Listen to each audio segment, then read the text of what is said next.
Greg, quit it. Are you gonna edit that out? Yes. Greg, quit it.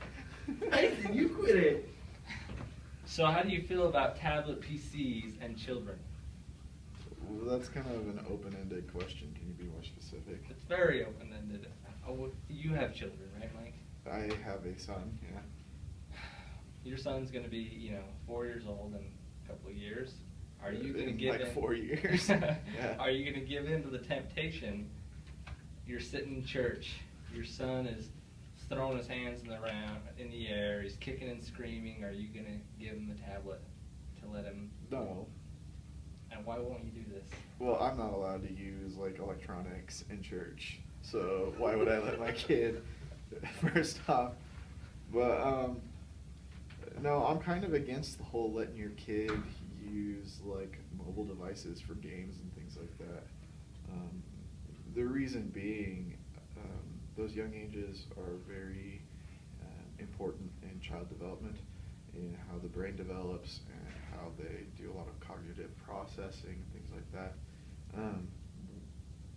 One of the things that I'd be concerned about is that I'd be stunting my child's creative growth by letting him use things that are automated creativity.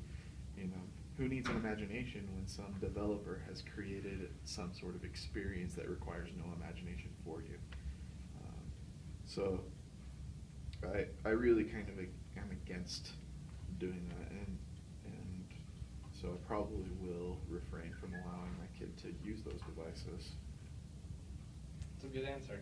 I would tend to agree with that. It seems like every time I'm in church or every time I'm, just in a public setting and kids are getting rowdy, a parent just throws them a bone, gives them a tablet, and they're instantly quiet. I don't know what it is, but there's some power in that screen that has the ability to silence any child. Well, and you see that, like I see that. My son, he's only like 4 months old, I guess. Yeah, 4 months old, and it's really interesting. I'll be watching Netflix, and my wife will set James in his bouncer with his back to the TV, or on the ground doing tummy time with his feet pointing towards the TV so he can't watch it. And I'll watch him just kind of, like if he's in his bouncer, he'll do something like this where he's like, and he'll like try to lean back and watch the TV. And I'm sitting here going, man, kid, you cannot be watching this right now.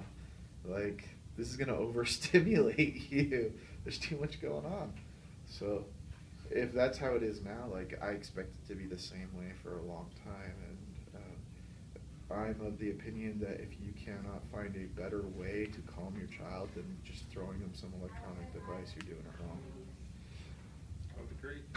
Do you feel like, church again, I keep coming back to this, that's where we're all sitting, that's where a lot of kids are rowdy. Do you feel like you see more and more of those in your ward? Well, my ward's a married student ward, so I think it's like me and one other couple have a kid, so it's kind of not really good.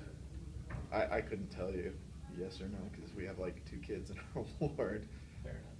How often would you say you play games? All the time. Can you give me an hour? An hour a day? Probably 3 hours. 4 maybe. 4 hours a day. Yeah. Okay. That's depending on if I play Battlefield at night with my friends. That's about what it is. If I do. Oh yeah! I'm done. Yeah, I kind of figured that was the end point. I just wanted to know how many hours you played. Good. Who's next?